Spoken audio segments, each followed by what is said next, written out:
Sahih Bukhari Volume 5, Book 59, Hadith number 417. Narrated by Anas, that the Prophet sent his uncle, the brother of Sulaim at the head of 70 riders.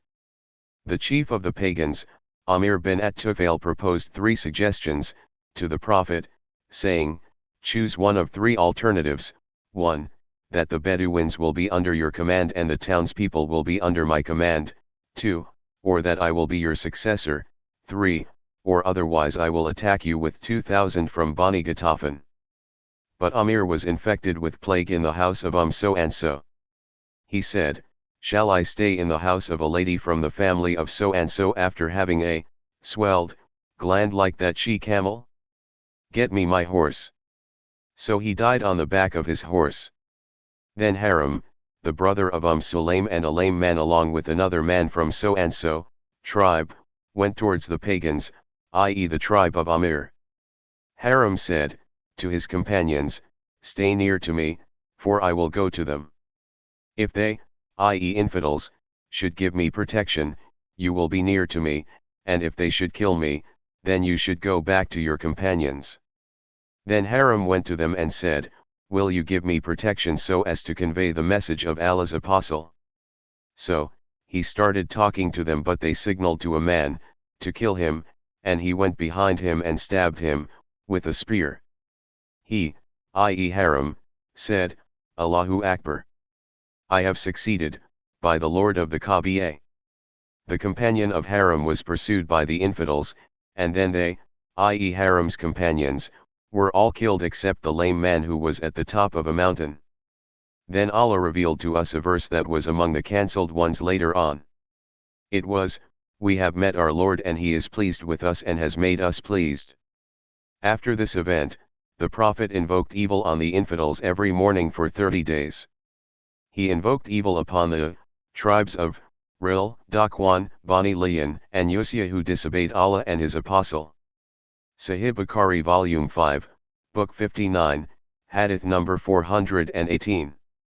Narrated by Anas bin Malik, that when Haram bin Milhan, his uncle, was stabbed on the day of Burmahuna, he sprinkled his blood over his face and his head this way and then said, I have succeeded, by the Lord of the Kaaba. Sahih Bukhari Volume 5, Book 59, Hadith number 419. Narrated by Aisha, Abu Bakr asked the Prophet to allow him to go out of Mecca, when he was greatly annoyed by the infidels. But the Prophet said to him, wait.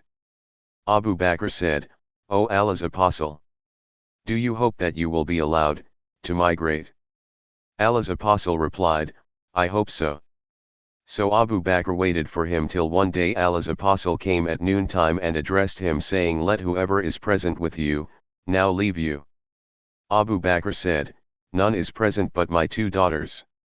The Prophet said, have you noticed that I have been allowed to go out to migrate?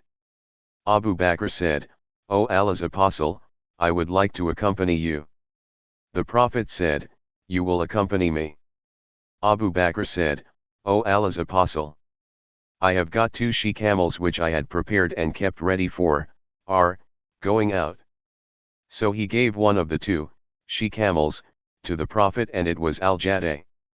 They both rode and proceeded till they reached the cave at the mountain of Thor, where they hid themselves. Amir bin Fuhaira was the slave of Abdullah bin al-Tufail bin Sikbara, Aisha's brother from her mother's side. Abu Bakr had a milch she-camel.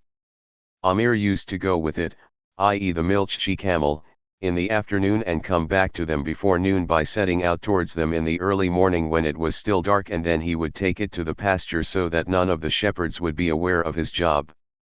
When the Prophet, and Abu Bakr, went away from the cave, he, i.e. Amir, too went along with them, and they both used to make him ride at the back of their camels in turns till they reached Medina.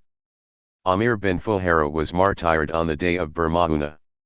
Narrated Urway, when those Muslims at Burmahuna were martyred and Amr bin Umayyah ad-Damri was taken prisoner, Amir bin at-Tufail, pointing at a killed person, asked Amr, who is this?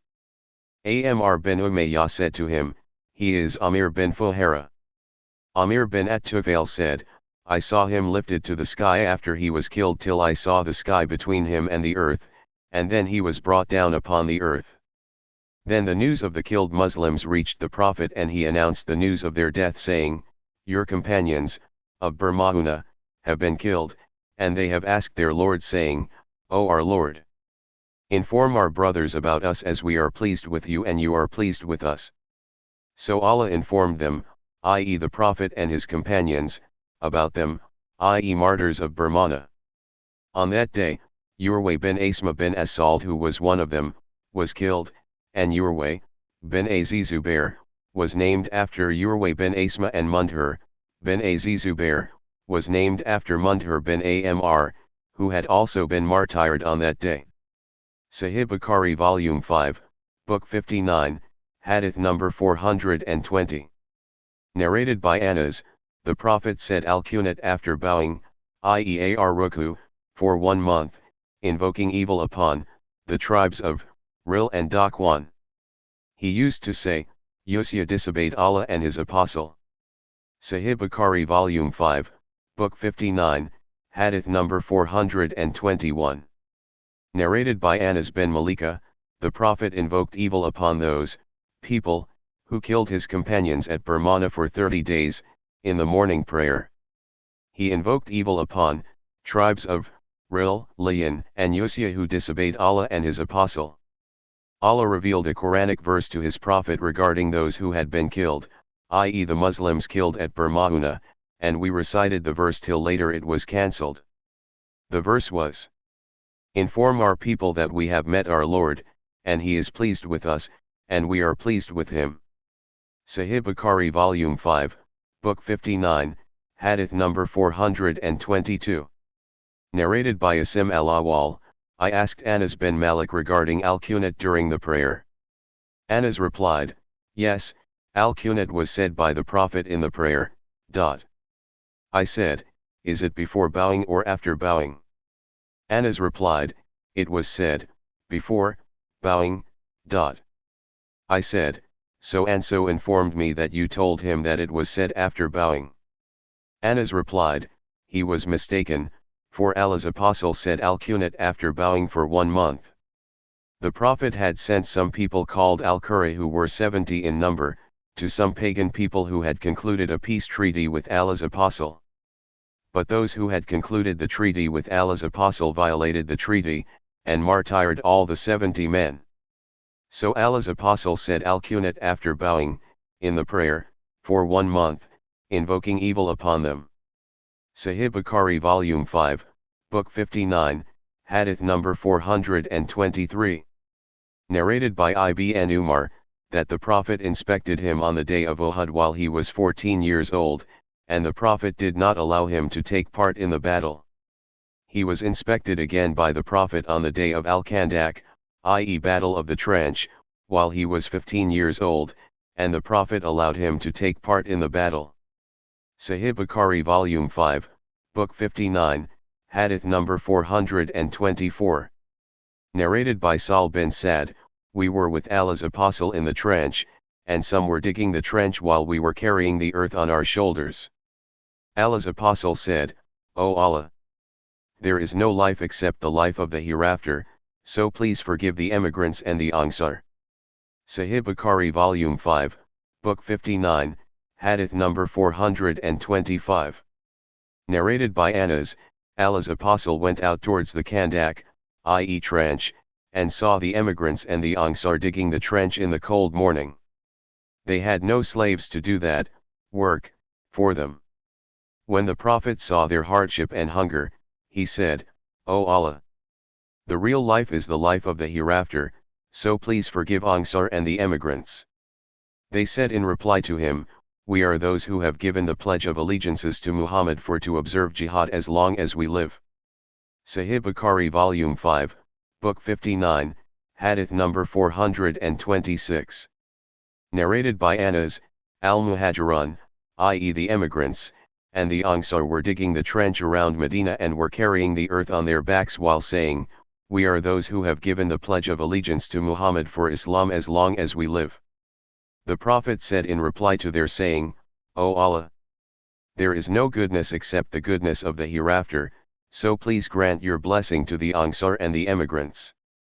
The people used to bring a handful of barley, and a meal used to be prepared thereof by cooking it with a cooking material, i.e. oil, fat, and butter having a change in color and smell, and it used to be presented to the people, i.e. workers, who were hungry, and it used to stick to their throats and had a nasty smell. Sahih Bukhari Volume 5, Book 59, Hadith number 427. Narrated by Jabir, we were digging the trench on the day of Al-Kandak, i.e. trench, and we came across a big solid rock. We went to the Prophet and said, "Here is a rock appearing across the trench." He said, "I am coming down." Then he got up, and a stone was tied to his belly, for we had not eaten anything for 3 days. So the Prophet took the spade and struck the big solid rock, and it became like sand. I said, "O Allah's Apostle, allow me to go home." When the Prophet allowed me, I said to my wife, "I saw the Prophet in a state that I cannot treat lightly. Have you got something for him to eat?" She replied, "I have barley and a she-goat." So I slaughtered the she-kid and she ground the barley, then we put the meat in the earthenware cooking pot. Then I came to the Prophet when the dough had become soft and fermented, and the meat in the pot over the stone trivet had nearly been well cooked, and said, "I have got a little food prepared, so get up, O Allah's Apostle, you and 1 or 2 men along with you, for the food." The Prophet asked, "How much is that food?" I told him about it. He said, "It is abundant and good. Tell your wife not to remove the earthenware pot from the fire and not to take out any bread from the oven till I reach there." Then he said, to all his companions, "Get up." So the muhajirin, i.e. emigrants, and the ангիր got up. When I came to my wife, I said, "Allah's mercy be upon you." The Prophet came along with the muhajirin and the ангիր and those who were present with them. She said, "Did the Prophet ask you how much food you had?" I replied, "Yes." Then the Prophet said, "Enter and do not throng." The Prophet started cutting the bread into pieces, and put the cooked meat over it. He covered the earthenware pot and the oven whenever he took something out of them. He would give the food to his companions and take the meat out of the pot. He went on cutting the bread and scooping the meat for his companions, till they all ate their fill, and even then, some food remained. Then the Prophet said to my wife, "Eat and present to others, as the people are struck with hunger." Sahih Bukhari Volume 5, Book 59, Hadith number 428. Narrated by Jabir bin Abdullah, when the trench was dug, I saw the Prophet in the state of severe hunger. So I returned to my wife and said, "Have you got anything to eat, for I have seen Allah's Apostle in a state of severe hunger." She brought out for me a bag containing 1 sa of barley, and we had a domestic she-animal, i.e. a kid, which I slaughtered then, and my wife ground the barley, and she finished at the time I finished my job, i.e. slaughtering the kid. Then I cut the meat into pieces and put it in an earthenware cooking pot, and returned to Allah's Apostle. My wife said, "Do not disgrace me in front of Allah's Apostle and those who are with him." So I went to him and said to him secretly, "O Allah's Apostle, I have slaughtered a she-animal, i.e. kid, of ours, and we have ground a sa of barley which was with us. So please come, you and another person along with you." The Prophet raised his voice and said, "O people of trench, Jabir has prepared a meal, so let us go." Allah's Apostle said to me, "Don't put down your earthenware meat pot from the fireplace, or bake your dough till I come." So I came to my house, and Allah's Apostle too came, proceeding before the people. When I came to my wife, she said, "May Allah do so and so to you." I said, "I have told the Prophet of what you said." Then she brought out to him, i.e. the Prophet, the dough, and he spat in it and invoked for Allah's blessings in it. Then he proceeded towards our earthenware meat pot and spat in it and invoked for Allah's blessings in it. Then he said to my wife, Call a lady baker to bake along with you and keep on taking out scoops from your earthenware meat pot, and do not put it down from its fireplace.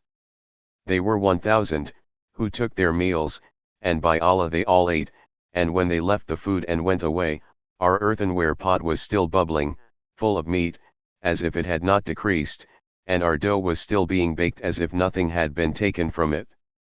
Sahih Bukhari Volume 5, Book 59, Hadith number 429.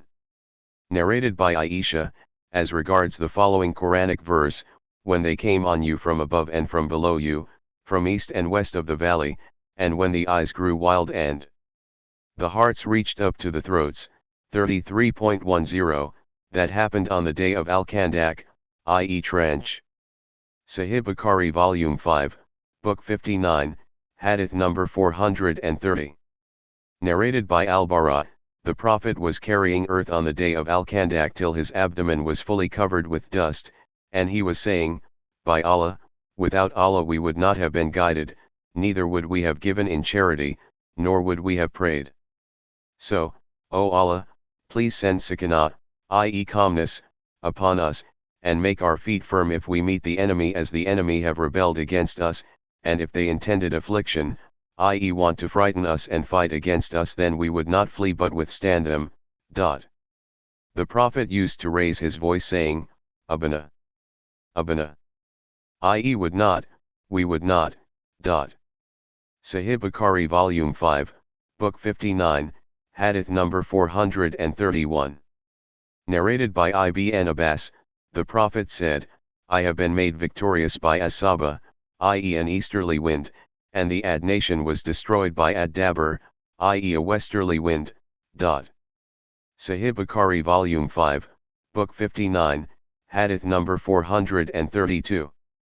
Narrated by Al-Bara, when it was the day of Al-Azab, i.e. the clans, and Allah's apostle dug the trench, I saw him carrying earth out of the trench till dust made the skin of his abdomen out of my sight, and he was a hairy man.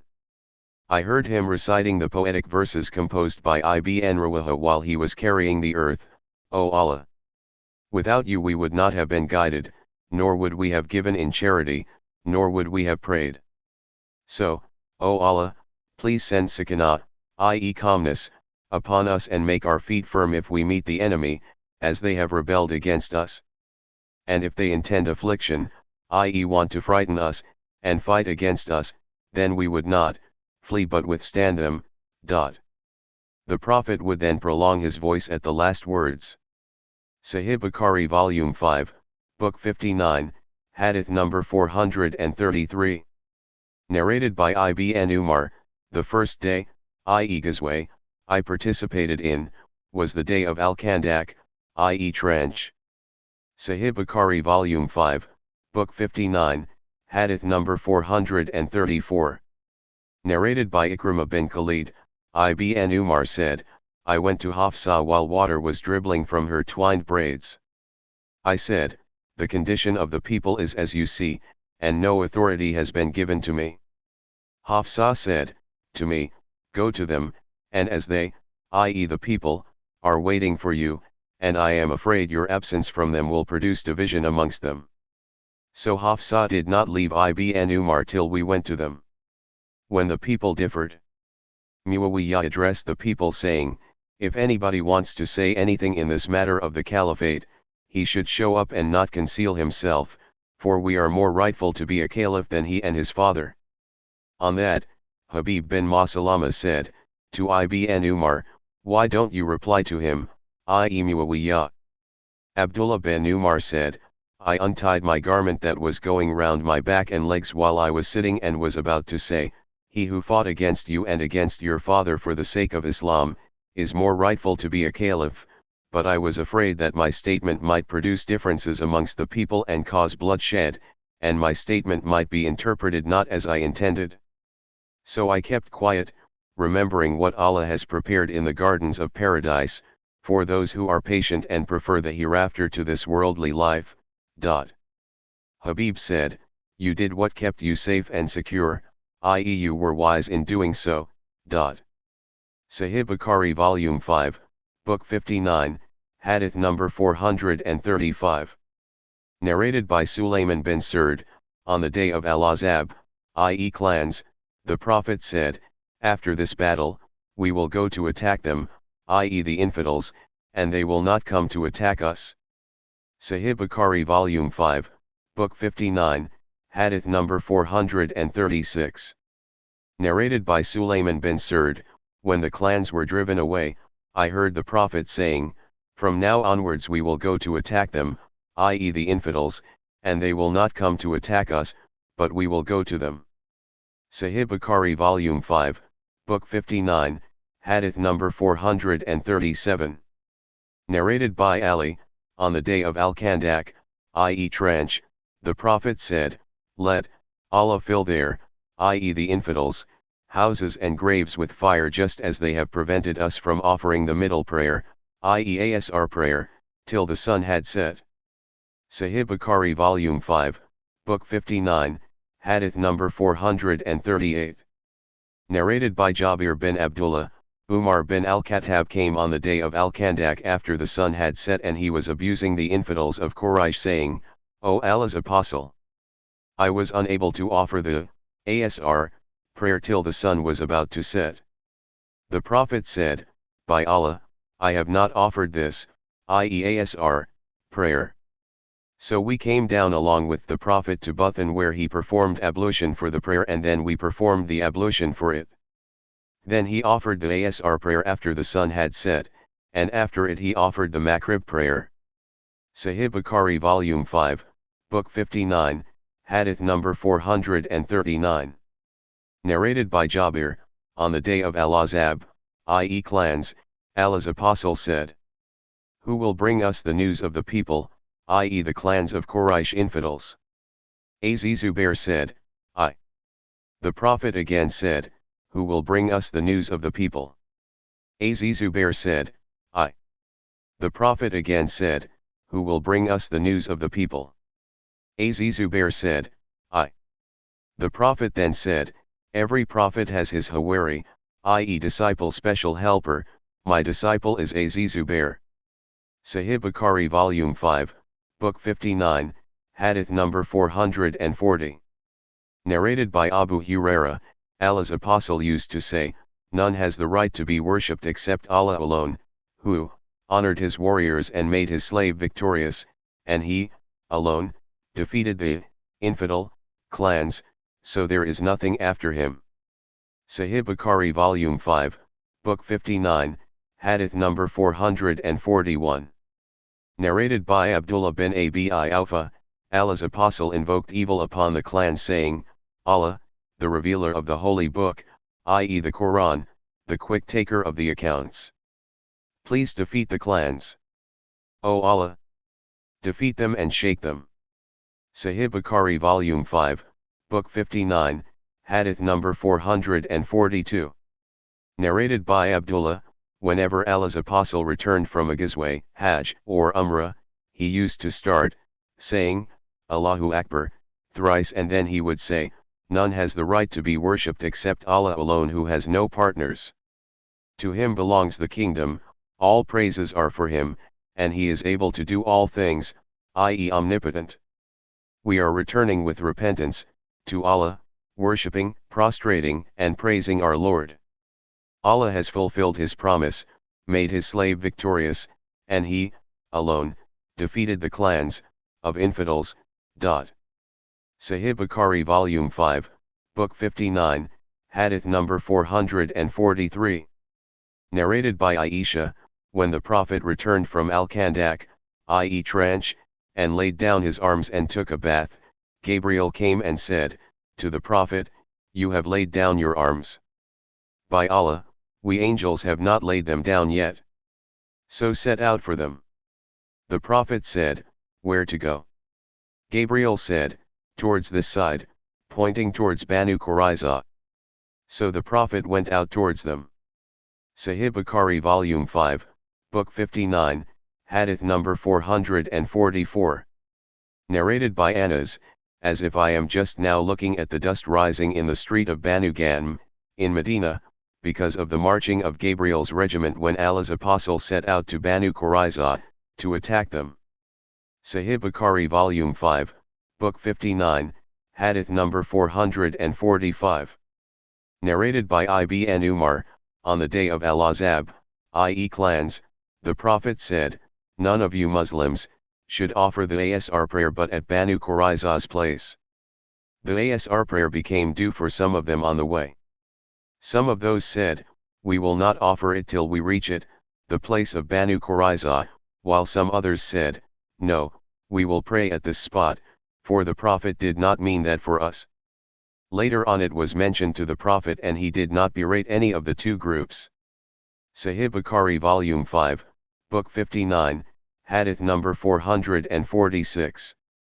Narrated by Anas, some of the ангիր used to present date palm trees to the Prophet till Banu Qurayza and Banu an-Nadir were conquered, then he returned to the people their date palms. My people ordered me to ask the Prophet to return some or all the date palms they had given to him, but the Prophet had given those trees to Ayman. On that, Ayman came and put the garment around my neck and said, "No, by him except whom none has the right to be worshipped, he will not return those trees to you as he, i.e. the Prophet, has given them to me." The Prophet said to her, "Return those trees and I will give you so much, instead of them." But she kept on refusing, saying, "No, by Allah," till he gave her 10 times the number of her date palms. Sahih Bukhari Volume 5, Book 59, Hadith number 447. Narrated by Abu Sa'id al-Khudri, the people of Banu Qurayza agreed to accept the verdict of Sa'd bin Mu'adh. So the Prophet sent for Sa'd, and the latter came, riding a donkey, and when he approached the mosque, the Prophet said to the ангիր, "Get up for your chief or for the best among you." Then the Prophet said to Sa'd, "These, i.e. Banu Qurayza, have agreed to accept your verdict."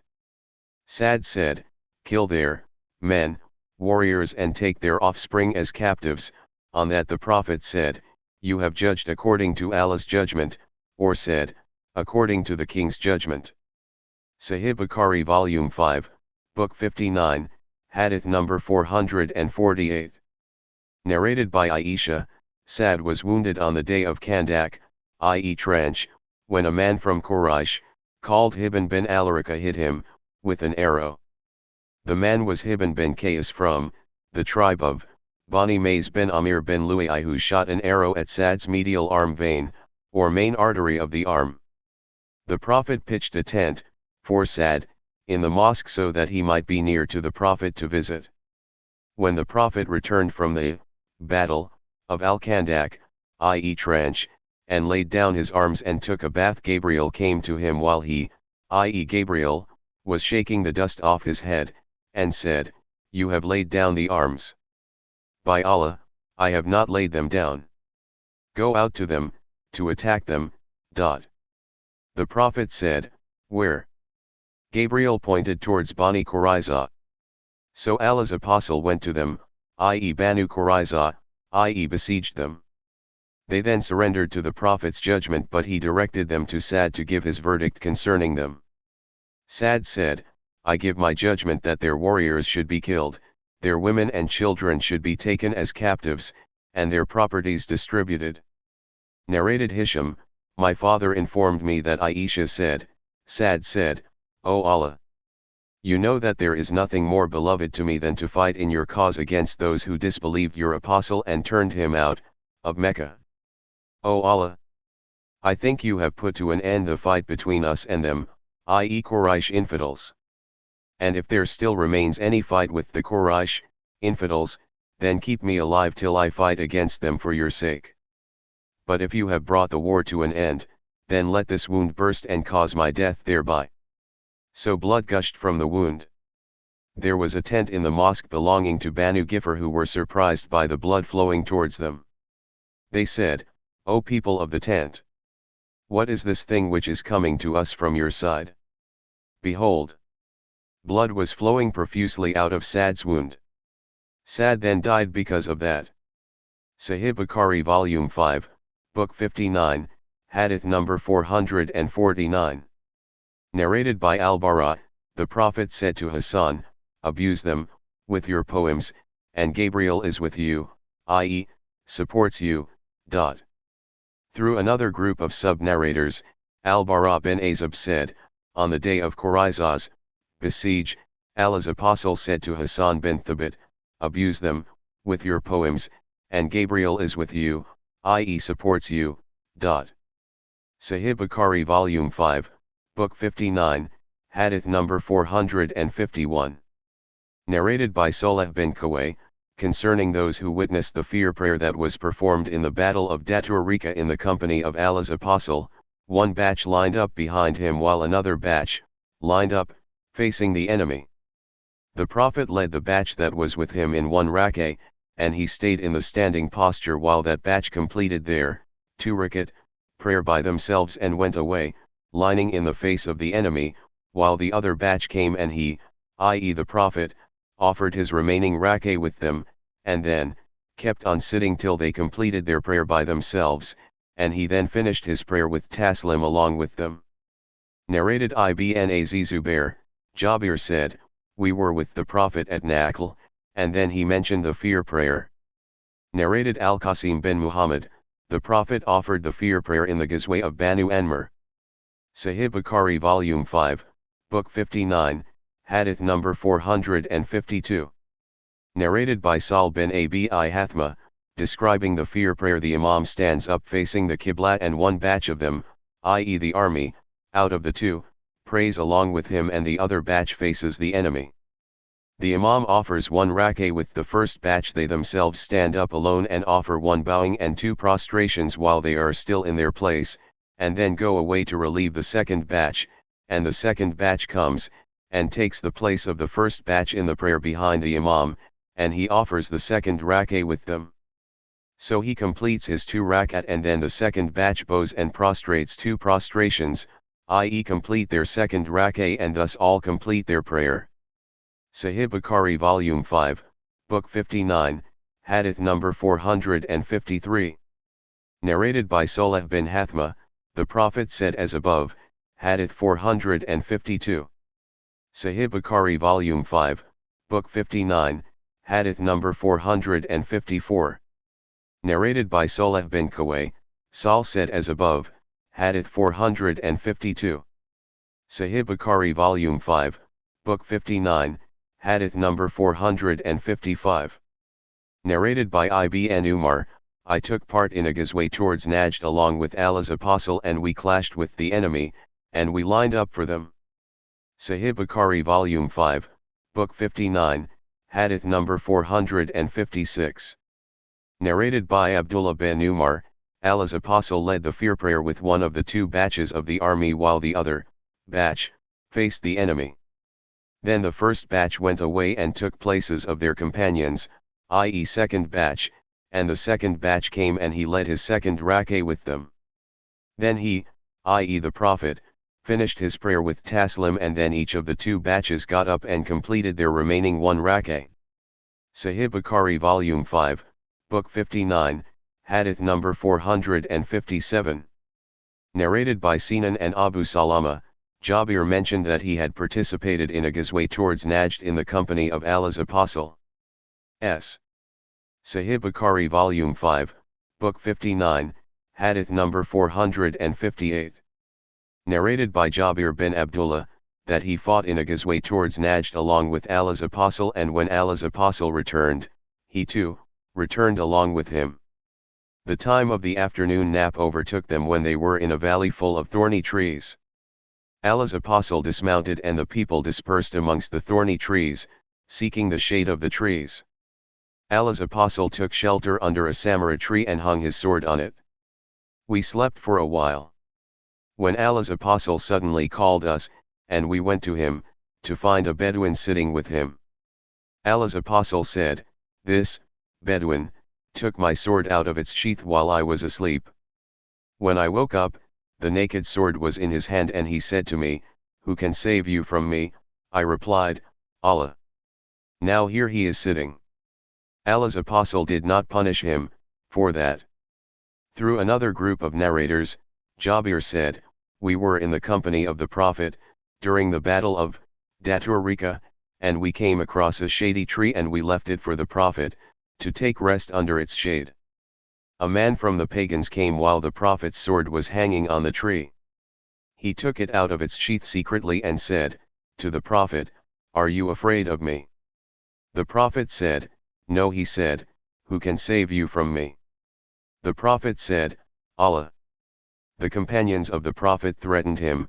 Then the iqamah for the prayer was announced and the Prophet offered a 2 rakat fear prayer with one of the 2 batches, and that batch went aside and he offered 2 rak'ati with the other batch. So the Prophet offered 4 rakat but the people offered 2 rakat only. The sub-narrator, Abu Bishr added, the man was Ghurath bin al-Harith and the battle was waged against Muharib Kazafa. Jabir added, we were with the Prophet at Nakhl and he offered the fear prayer. Abu Hurairah said, I offered the fear prayer with the Prophet during the Ghazwa, i.e. the battle, of Najd. Abu Hurairah came to the Prophet during the day of Khaybar. Sahih Bukhari Volume 5, Book 59, Hadith number 459. Narrated by Ibn Muhayyiriz, I entered the mosque and saw Abu Sa'id al-Khudri and sat beside him and asked him about al-azl, i.e. coitus interruptus. Abu Sa'id said, we went out with Allah's apostle for the Ghazwa of Banu al-Mustalik and we received captives from among the Arab captives and we desired women and celibacy became hard on us and we loved to do coitus interruptus. So when we intended to do coitus interruptus, we said, how can we do coitus interruptus before asking Allah's apostle who is present among us? We asked him about it and he said, it is better for you not to do so, for if any soul, till the day of resurrection, is predestined to exist, it will exist.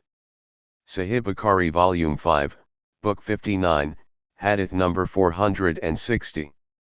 Narrated by Jabir bin Abdullah, we took part in the Ghazwa of Najd along with Allah's apostle and when the time for the afternoon rest approached while he was in a valley with plenty of thorny trees, he dismounted under a tree and rested in its shade and hung his sword on it. The people dispersed amongst the trees in order to have shade. While we were in this state, Allah's apostle called us and we came and found a Bedouin sitting in front of him. The Prophet said, this Bedouin came to me while I was asleep, and he took my sword stealthily. I woke up while he was standing by my head, holding my sword without its sheath.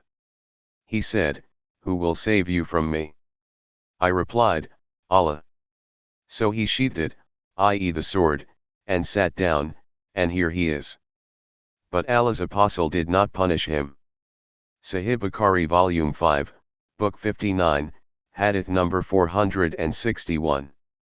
Narrated by Jabir bin Abdullah al-Ansari, I saw the Prophet offering his Nawafil prayer on his mount facing the east during the Ghazwa of Enmar. Sahih Bukhari Volume 5, Book 59, Hadith number 462. Narrated by Aisha, whenever Allah's apostle intended to go on a journey, he used to draw lots amongst his wives, and Allah's apostle used to take with him the one on whom lot fell. He drew lots amongst us during one of the Ghazwat which he fought. The lot fell on me and so I proceeded with Allah's apostle after Allah's order of veiling, the women, had been revealed. I was carried, on the back of a camel, in my howdah and carried down while still in it, when we came to a halt. So we went on till Allah's apostle had finished from that Ghazwa of his and returned. When we approached the city of Medina he announced at night that it was time for departure. So when they announced the news of departure, I got up and went away from the army camps, and after finishing from the call of nature, I came back to my riding animal. I touched my chest to find that my necklace which was made of zifar beads, i.e. Yemenite beads partly black and partly white, was missing. So I returned to look for my necklace and my search for it detained me. In the meanwhile, the people who used to carry me on my camel, came and took my howdah and put it on the back of my camel on which I used to ride, as they considered that I was in it.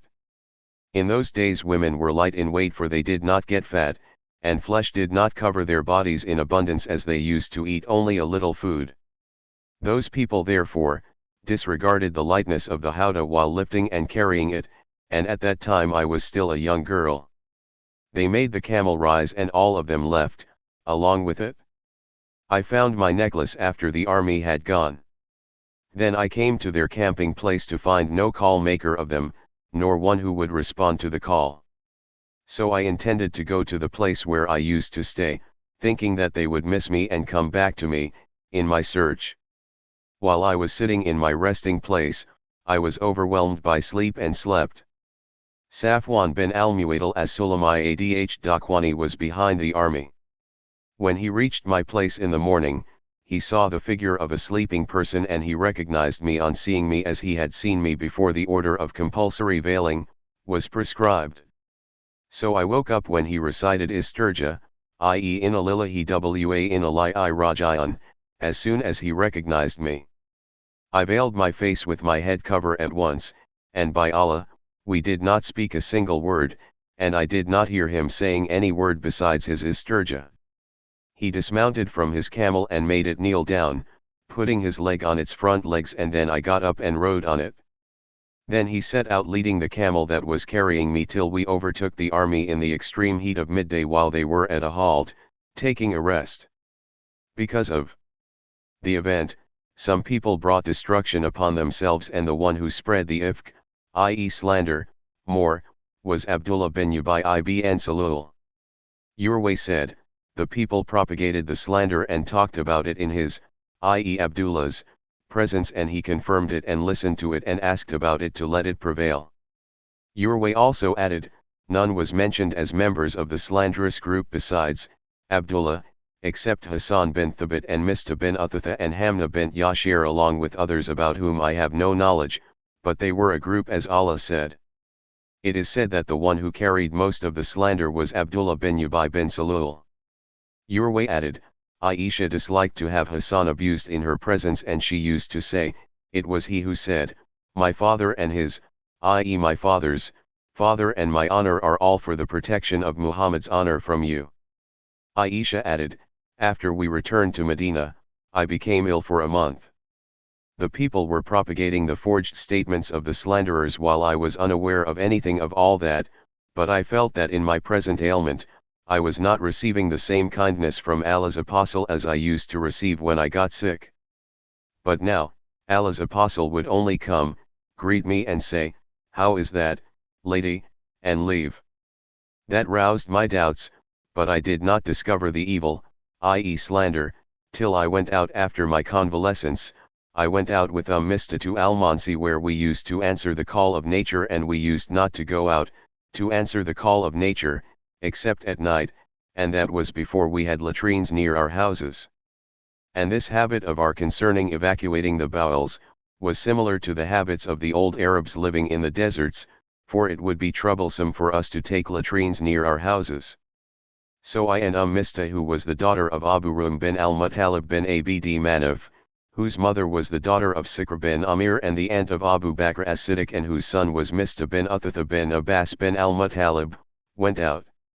I and Mista returned to my house after we finished answering the call of nature. Mista stumbled by getting her foot entangled in her covering sheet, and on that she said, let Mista be ruined. I said, what a hard word you have said. Do you abuse a man who took part in the battle of Badr? On that she said, O you Hanta! Didn't you hear what he, i.e. Mista, said? I said, what did he say? Then she told me the slander of the people of Ifk. So my ailment was aggravated, and when I reached my home, Allah's apostle came to me, and after greeting me, said, how is that, lady? I said, will you allow me to go to my parents, as I wanted to be sure about the news through them? Allah's apostle allowed me, and I went to my parents, and asked my mother, O mother, what are the people talking about? She said, O my daughter, don't worry, for scarcely is there a charming woman who is loved by her husband and whose husband has other wives besides herself that they, i.e. women, would find faults with her. I said, Subhanallah. I testify the uniqueness of Allah. Are the people really talking in this way? I kept on weeping that night till dawn. I could neither stop weeping nor sleep. Then in the morning again, I kept on weeping. When the divine inspiration was delayed, Allah's apostle called Ali bin Abi Talib and Usama bin Zayd to ask and consult them about divorcing me. Usama bin Zayd said what he knew of my innocence, and the respect he preserved in himself for me. Usama said, O Allah's apostle, she is your wife and we do not know anything except good about her. Ali bin Abi Talib said, O Allah's apostle, Allah does not put you in difficulty and there are plenty of women other than she, yet, ask the maidservant who will tell you the truth. On that Allah's apostle called Barira, i.e. the maidservant, and said, O Barira, did you ever see anything which aroused your suspicion? Barira said to him, by him who has sent you with the truth. I have never seen anything in her, i.e. Aisha, which I would conceal, except that she is a young girl who sleeps leaving the dough of her family exposed so that the domestic goats come and eat it. So, on that day, Allah's apostle got up on the pulpit and complained about Abdullah bin Ubay, bin Salul, before his companions, saying, O you Muslims! Who will relieve me from that man who has hurt me with his evil statement about my family? By Allah, I know nothing except good about my family and they have blamed a man about whom I know nothing except good and he never used to enter my home except with me. Sa'd bin Mu'adh the brother of Banu Abd al-Ashhal got up and said, O Allah's apostle! I will relieve you from him, if he is from the tribe of Laus, then I will chop his head off, and if he is from our brothers, i.e. al-Hazraj, then order us, and we will fulfill your order. On that, a man from al-Hazraj got up. Hassan, his cousin, was from his branch tribe, and he was Sa'd bin Ubadah, chief of al-Hazraj. Before this incident, he was a pious man, but his love for his tribe goaded him into saying to Sa'd bin Mu'adh, by Allah, you have told a lie, you shall not and cannot kill him. If he belonged to your people, you would not wish him to be killed. On that, Usaid bin Hudair, who was the cousin of Sa'd bin Mu'adh, got up and said to Sa'd bin Ubadah, by Allah, you are a liar. We will surely kill him, and you are a hypocrite arguing on the behalf of hypocrites. On this, the two tribes of Laus and al-Hazraj got so much excited that they were about to fight while Allah's apostle was standing on the pulpit. Allah's apostle kept on quietening them till they became silent, and so did he. All that day I kept on weeping with my tears never ceasing, and I could never sleep. In the morning my parents were with me and I wept for 2 nights and a day with my tears never ceasing, and I could never sleep till I thought that my liver would burst from weeping. So, while my parents were sitting with me and I was weeping, an Ansari woman asked me to grant her admittance. I allowed her to come in, and when she came in, she sat down and started weeping with me. While we were in this state, Allah's apostle came, greeted us and sat down. He had never sat with me since that day of the slander. A month had elapsed and no divine inspiration came to him about my case. Allah's apostle then recited Tashahhud and then said, Amma ba'du, O Aisha, I have been informed so and so about you. If you are innocent, then soon Allah will reveal your innocence, and if you have committed a sin, then repent to Allah and ask Him for forgiveness, for when a slave confesses his sins and asks Allah for forgiveness, Allah accepts his repentance. When Allah's apostle finished his speech, my tears ceased flowing completely, that I no longer felt a single drop of tear flowing. I said to my father, reply to Allah's apostle on my behalf concerning what he has said. My father said, by Allah, I do not know what to say to Allah's apostle. Then I said to my mother, reply to Allah's apostle on my behalf concerning what he has said. She said, by Allah, I do not know what to say to Allah's apostle. In spite of the fact that I was a young girl and had a little knowledge of Quran, I said, by Allah, no doubt I know that you heard this slanderous speech so that it has been planted in your hearts, i.e. minds, and you have taken it as a truth. Now if I tell you that I am innocent, you will not believe me, and if confess to you about it, and Allah knows that I am innocent, you will surely believe me. By Allah, I find no similitude for me and you except that of Joseph's father when he said, for me, patience in the most fitting against that which you assert, it is Allah, alone, whose help can be sought. Then I turned to the other side and lay on my bed, and Allah knew then that I was innocent and hoped that Allah would reveal my innocence. But, by Allah, I never thought that Allah would reveal about my case, divine inspiration, that would be recited, forever, as I considered myself too unworthy to be talked of by Allah with something of my concern, but I hoped that Allah's apostle might have a dream in which Allah would prove my innocence.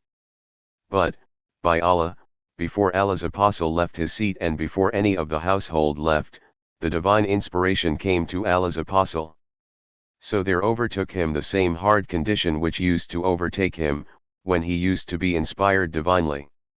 The sweat was dropping from his body like pearls, though it was a wintry day, and that was because of the weighty statement which was being revealed to him. When that state of Allah's apostle was over, he got up smiling, and the first word he said was, "O Aisha, Allah has declared your innocence." Then my mother said to me, "Get up and go to him, i.e. Allah's apostle." I replied, "By Allah, I will not go to him, and I praise none but Allah." So Allah revealed the 10 verses, "Verily, they who spread the slander are a gang, among you," 24.11-20. Allah revealed those Quranic verses to declare my innocence. Abu Bakr as-Siddiq, who used to disperse money for Mistah bin Uthatha because of his relationship to him and his poverty, said, "By Allah, I will never give to Mistah bin Uthatha anything after what he has said about Aisha." Then Allah revealed, "And let not those among you who are good and wealthy swear not to give any sort of help to their kinsmen, those in need, and those who have left their homes for Allah's cause, let them pardon and forgive. Do you not love that Allah should forgive you? And Allah is oft forgiving, most merciful." 24.22. Abu Bakr as-Siddiq said, "Yes, by Allah, I would like that Allah forgive me," and went on giving Mistah the money he used to give him before. He also added, "By Allah, I will never deprive him of it at all." Aisha further said, Allah's apostle also asked Zainab bint Yashir, i.e. his wife, about my case. He said to Zainab, "What do you know and what did you see?" She replied, "Oh, Allah's apostle, I refrain from claiming falsely that I have heard or seen anything. By Allah, I know nothing except good, about Aisha." From amongst the wives of the Prophet, Zainab was my peer, in beauty and in the love she received from the Prophet, but Allah saved her from that evil because of her piety. Her sister Hamna started struggling on her behalf, and she was destroyed along with those who were destroyed. The man who was blamed said, "Subhanallah. By him in whose hand my soul is, I have never uncovered the cover, i.e. veil, of any female." Later on the man was martyred in Allah's cause. Sahih Bukhari Volume 5, Book 59, Hadith number 463. Narrated by Az-Zuhri, Al-Walid bin Abdul Malik said to me, "Have you heard that Ali was one of those who slandered Aisha?"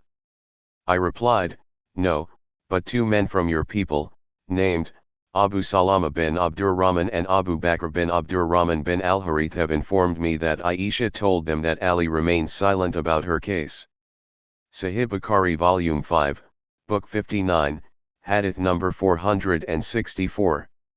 Narrated by Masruq bin al-Aida, Ruman, the mother of Aisha, said that while Aisha and she were sitting, an Ansari woman came and said, "May Allah harm such and such a person."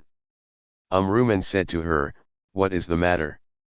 She replied, "My son was amongst those who talked of the story, of the slander." Ruman said, "What is that?" She said, "So and so," and narrated the whole story.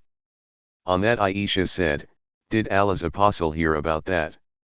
She replies, "Yes." Aisha further said, "And Abu Bakr too?" She replied, "Yes."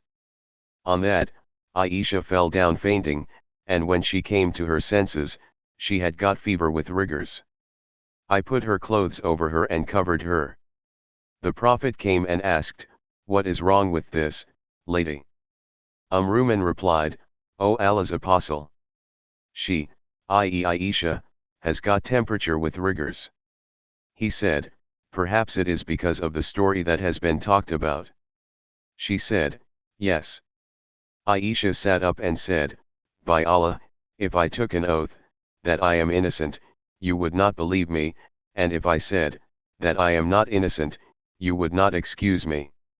My and your example is like that of Jacob and his sons, as Jacob said, it is Allah, alone, whose help can be sought against that you assert. Ruman said, the Prophet then went out saying nothing.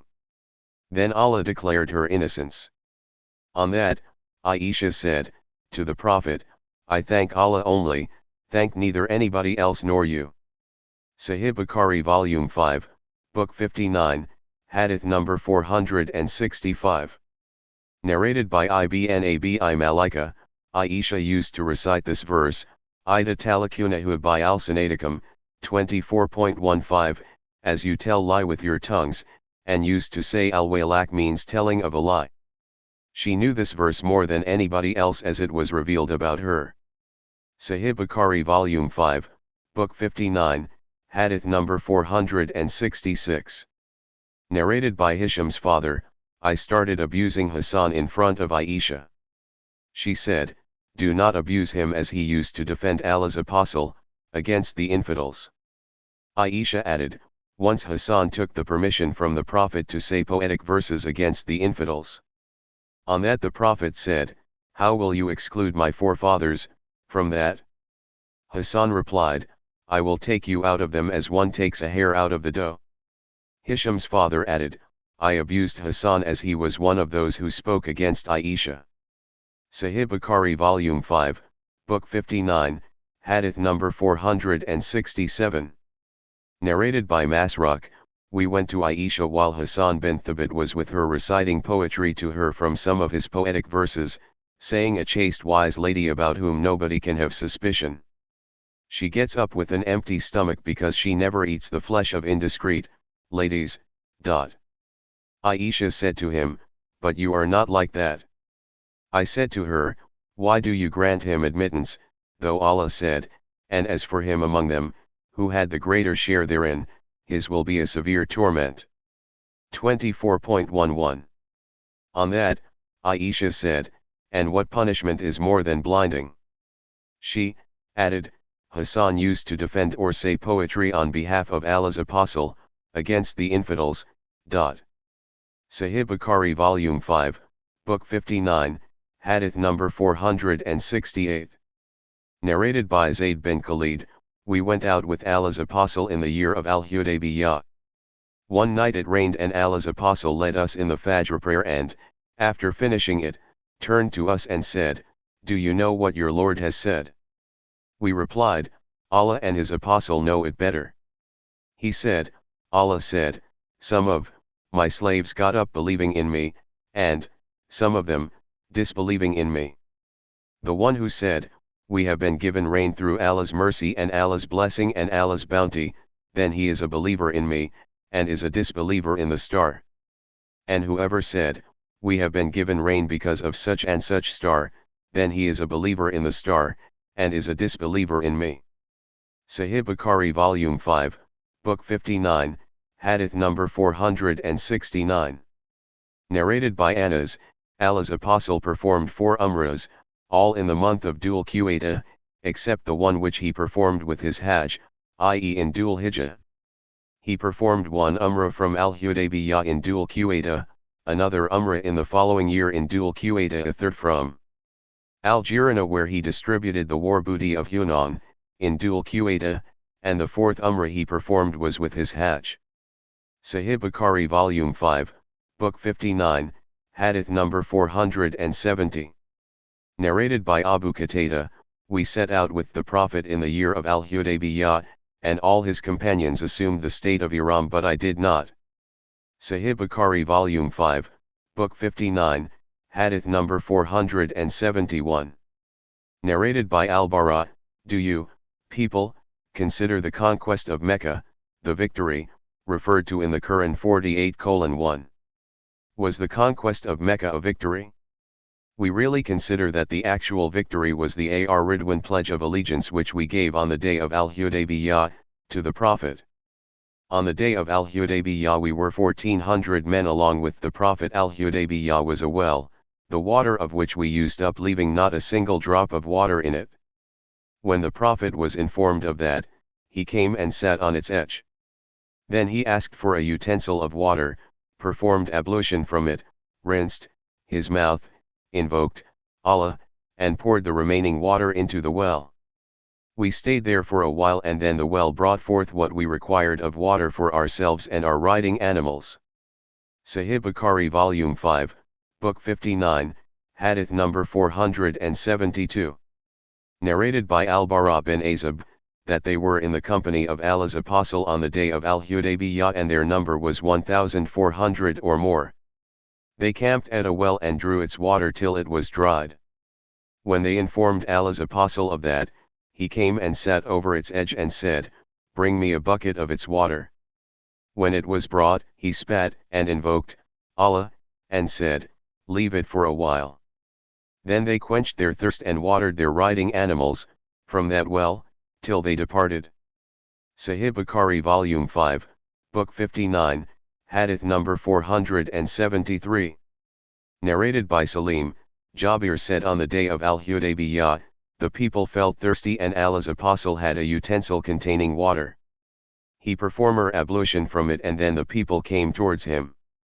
Allah's Apostle said, "What is wrong with you?" The people said, "O Allah's Apostle, we haven't got any water to perform ablution with or to drink, except what you have in your utensil." So the Prophet put his hand in the utensil and the water started spouting out between his fingers like springs. So we drank and performed ablution. I said to Jabir, "What was your number on that day?" He replied, "Even if we had been 100,000, that water would have been sufficient for us. Anyhow, we were 1,500. Sahih Bukhari Volume 5, Book 59, Hadith number 474. Narrated by Qatada, I said to Sa'id bin al-Musayyib, I have been informed that Jabir bin Abdullah said that the number of Al-Hudaybiyah Muslim warriors was 1400. Sa'id said to me, Jabir narrated to me that they were 1500 who gave the pledge of allegiance to the Prophet on the day of Al-Hudaybiyah. Sahih Bukhari Volume 5, Book 59, Hadith number 475. Narrated by Jabir bin Abdullah, on the day of Al-Hudaybiyah, Allah's Apostle said to us, "You are the best people on the earth." We were 1400 then. If I could see now, I would have shown you the place of the tree, beneath which the pledge of allegiance was given by us. Salim said, "Our number was 1400. Abdullah bin Abi Awfa said, "The people, who gave the pledge of allegiance, under the tree numbered 1300 and the number of Bani Aslam was 1/8 of the emigrants." Sahih Bukhari Volume 5, Book 59, Hadith number 476. Narrated by Murdash al-Islami, who was among those, who had given the pledge of allegiance, under the tree, pious people will die in succession, and there will remain the dregs of society who will be like the useless residues of dates and barley and Allah will pay no attention to them. Sahih Bukhari Volume 5, Book 59, Hadith number 477. Narrated by Marwan and Al-Miswar bin Makrama, the Prophet went out in the company of 1300 to 1500 of his companions in the year of Al-Hudaybiyah, and when they reached Dhul Hulayfa, he garlanded and marked his hadi and assumed the state of Ihram. Sahih Bukhari Volume 5, Book 59, Hadith number 478. Narrated by Ka'b bin Ujayra, that Allah's Apostle saw him with the lice falling, from his head, on his face.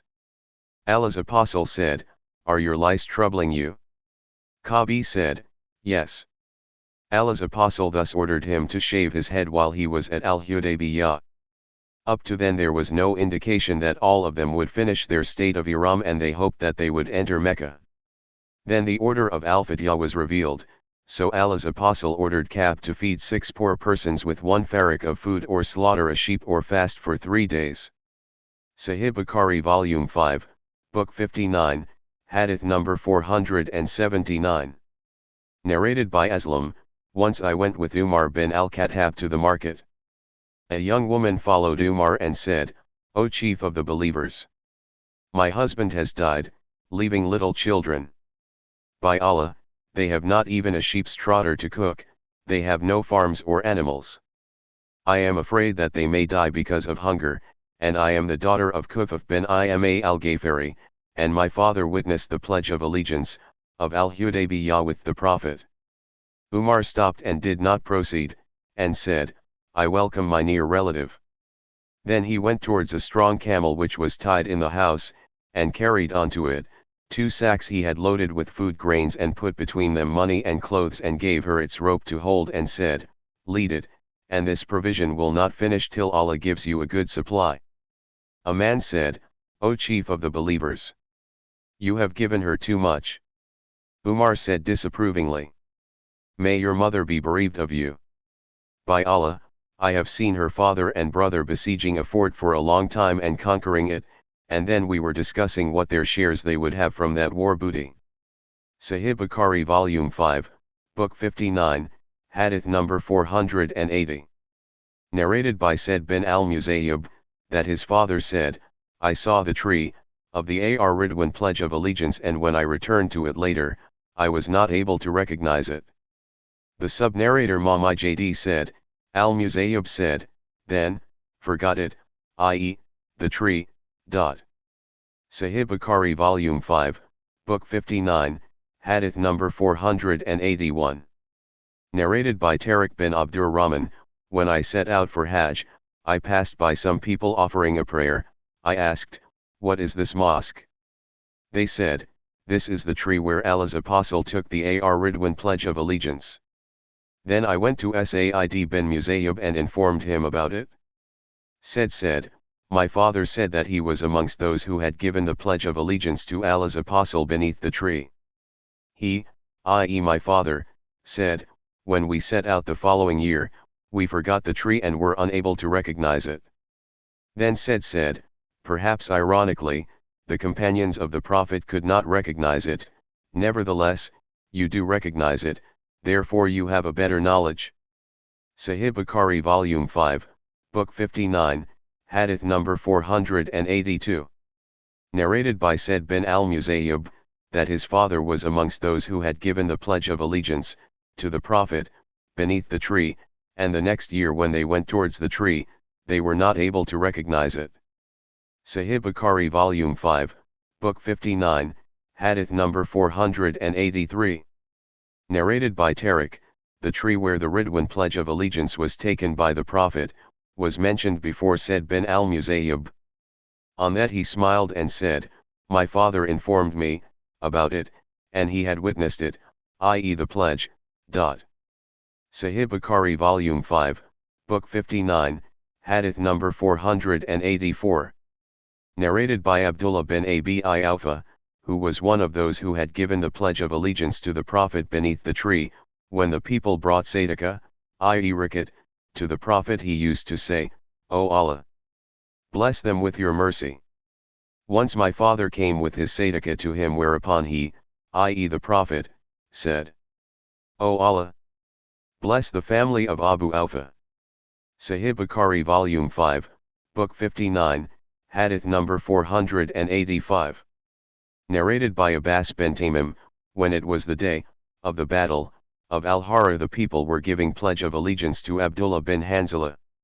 Ibn Zayd said, "For what are the people giving pledge of allegiance to Abdullah bin Hanzala?"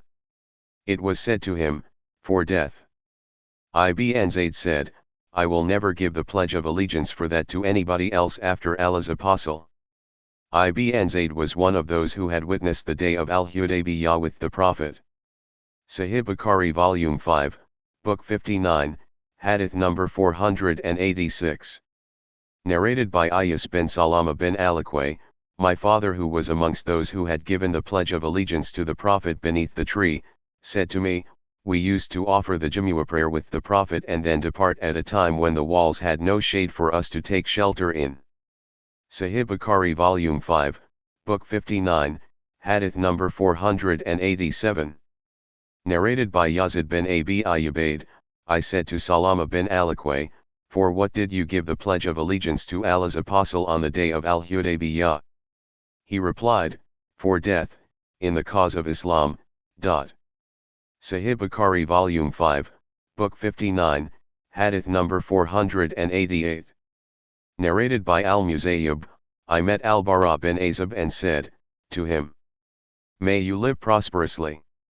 You enjoyed the company of the Prophet and gave him the pledge of allegiance, of Al-Hudaybiyah, under the tree.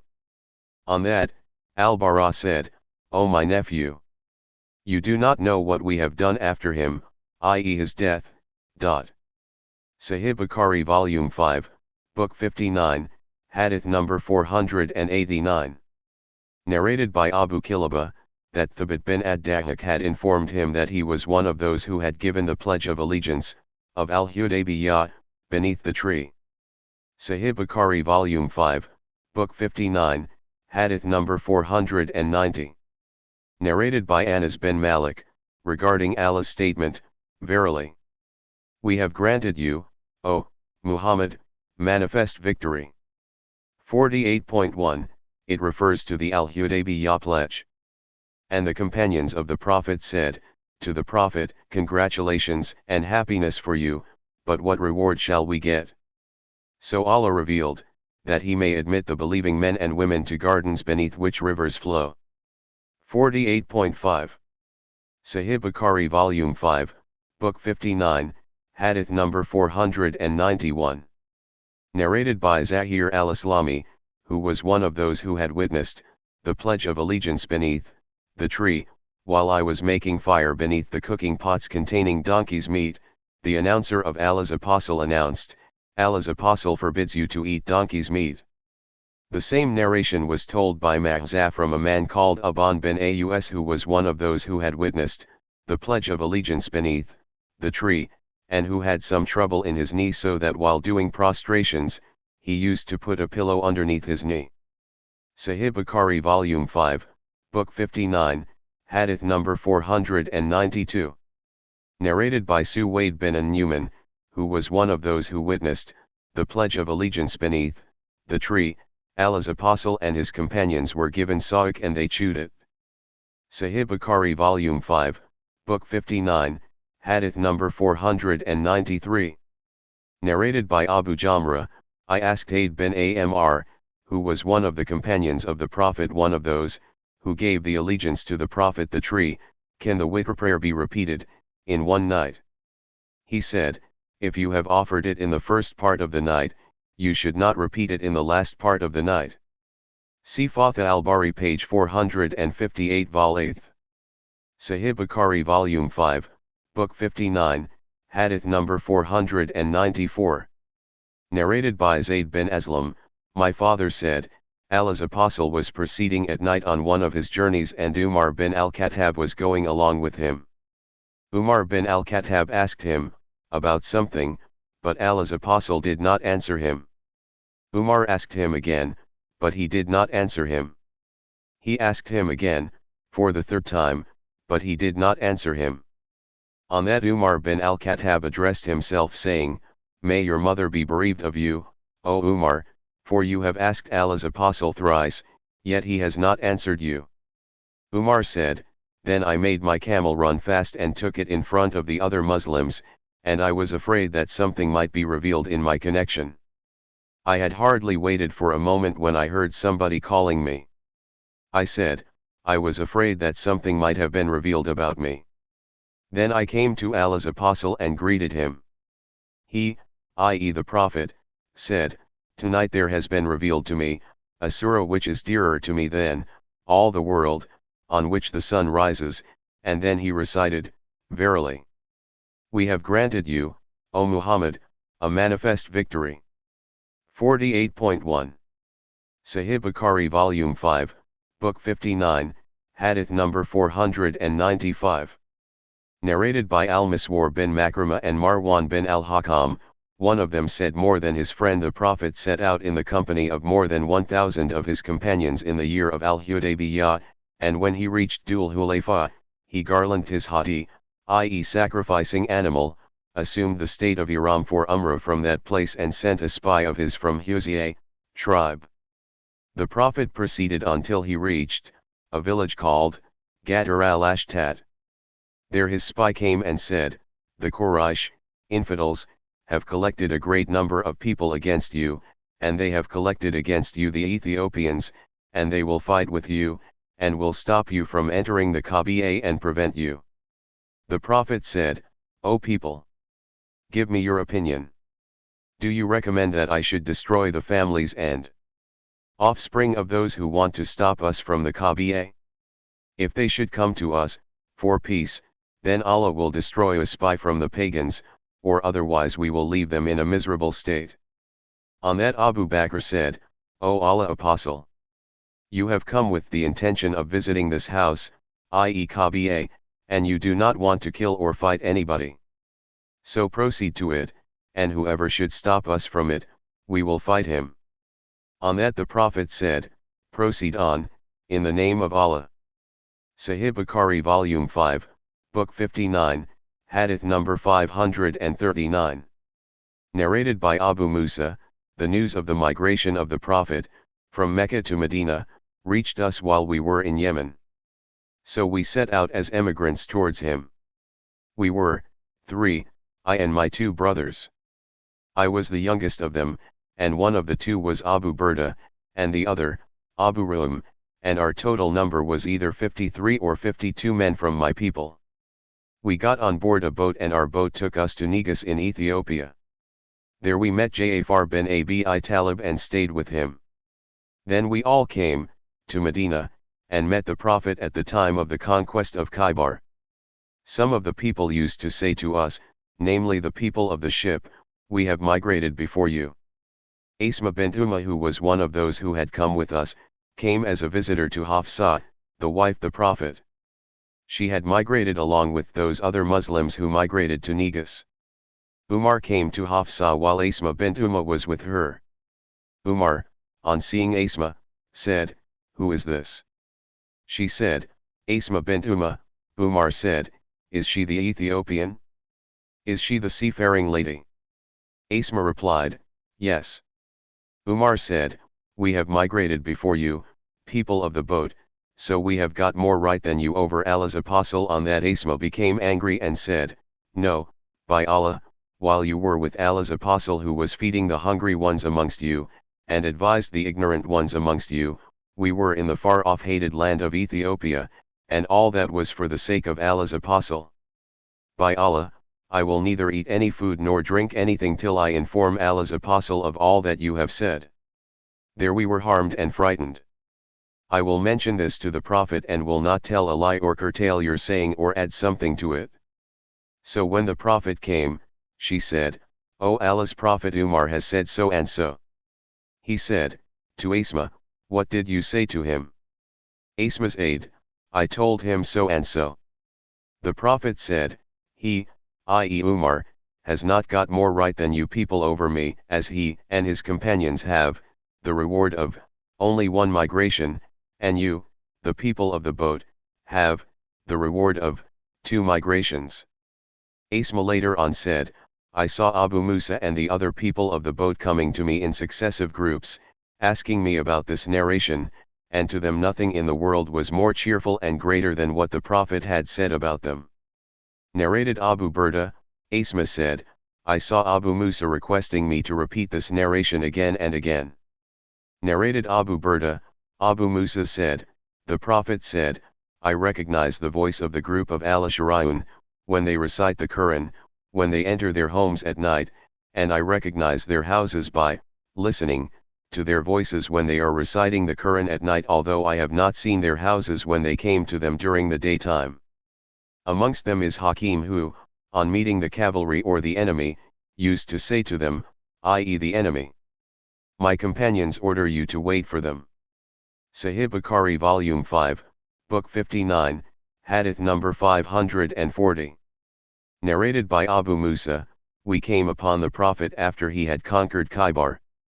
He then gave us a share, from the booty, but apart from us he did not give to anybody else who did not attend the conquest." Sahih Bukhari Volume 5, Book 59, Hadith number 541. Narrated by Abu Huraira, when we conquered Khaybar, we gained neither gold nor silver as booty, but we gained cows, camels, goods, and gardens. Then we departed with Allah's apostle to the valley of Al-Qira, and at that time Allah's apostle had a slave called Mid'am who had been presented to him by one of Banu ad-Dibab. While the slave was dismounting the saddle of Allah's apostle, an arrow the thrower of which was unknown, came and hit him. The people said, "Congratulations to him for the martyrdom."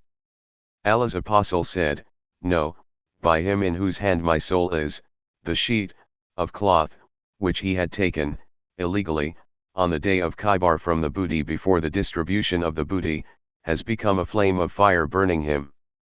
On hearing that, a man brought 1 or 2 leather straps of shoes to the Prophet and said, "These are things I took, illegally." On that Allah's apostle said, "This is a strap, or these are 2 straps of fire." Sahih Bukhari Volume 5, Book 59, Hadith number 542. Narrated by Umar bin al-Khattab, by him in whose hand my soul is, were I not afraid that the other Muslims might be left in poverty, I would divide the land of whatever village I may conquer among the fighters, as the Prophet divided the land of Khaybar. But I prefer to leave it as a source of a common treasury for them to distribute its revenue amongst themselves. Sahih Bukhari Volume 5, Book 59, Hadith number 543.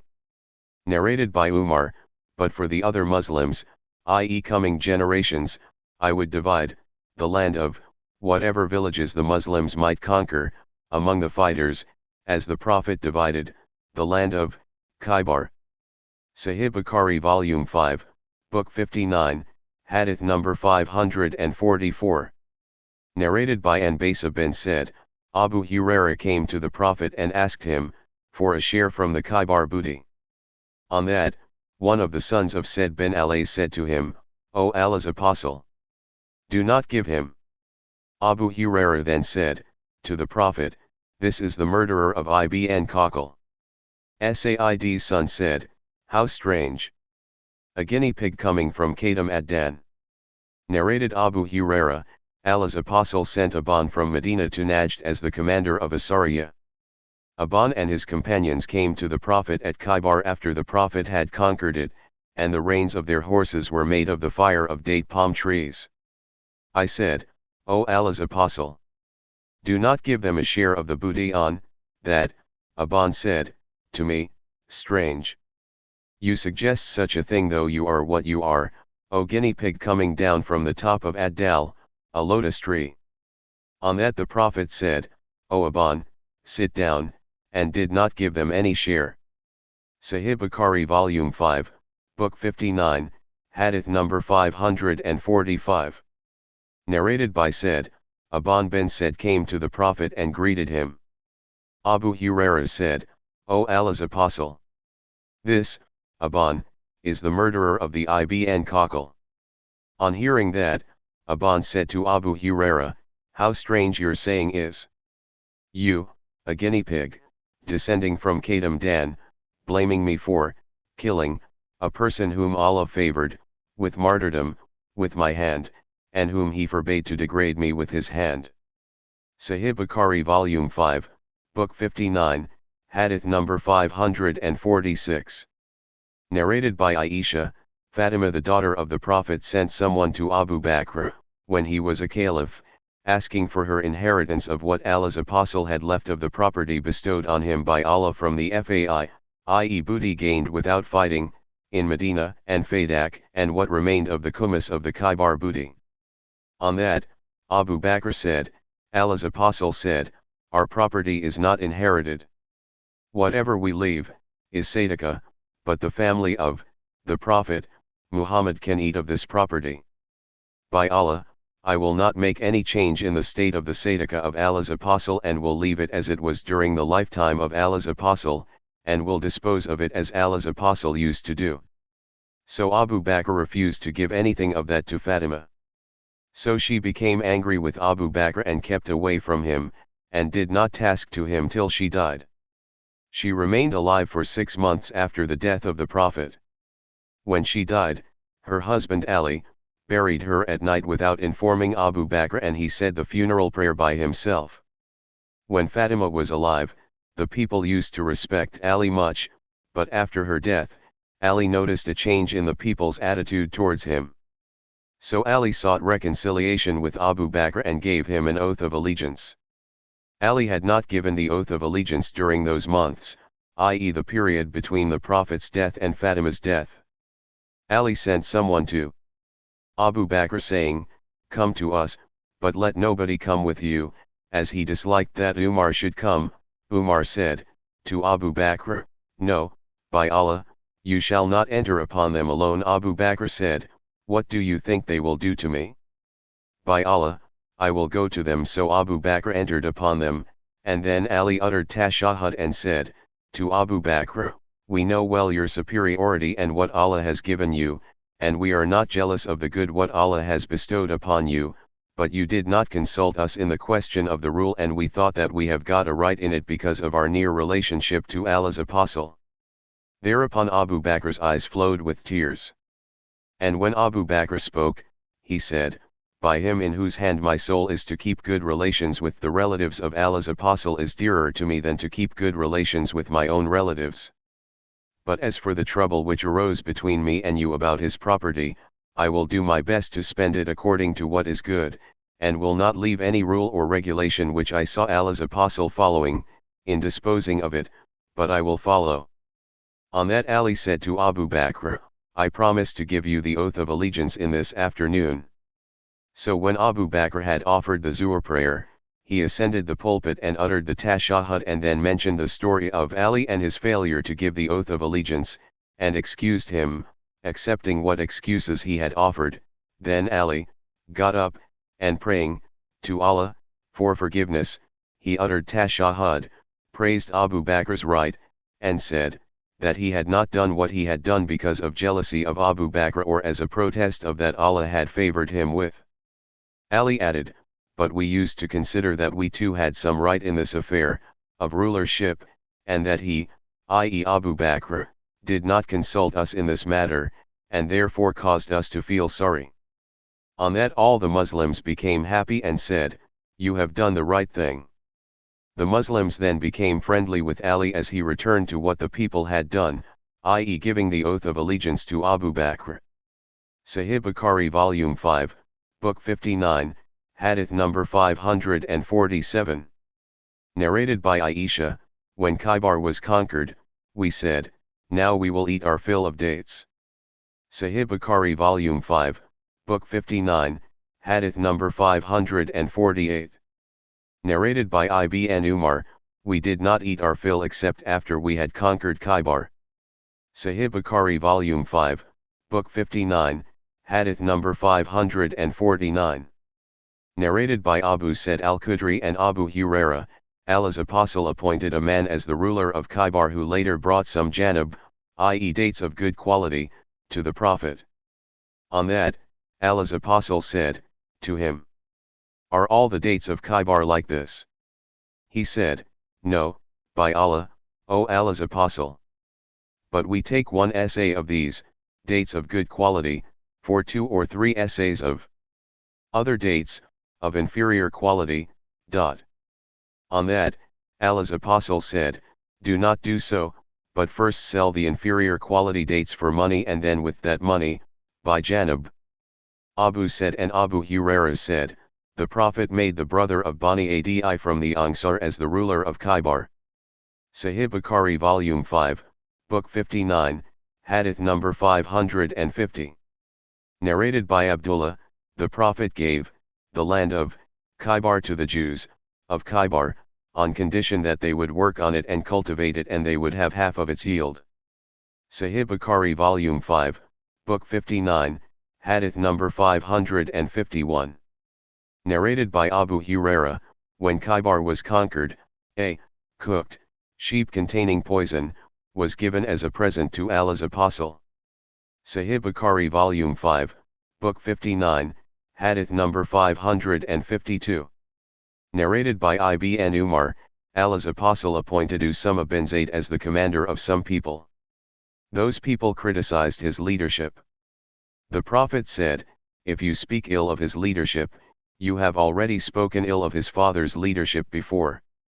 By Allah, he deserved to be a commander, and he was one of the most beloved persons to me, and now this, i.e. Usama, is one of the most beloved persons to me after him.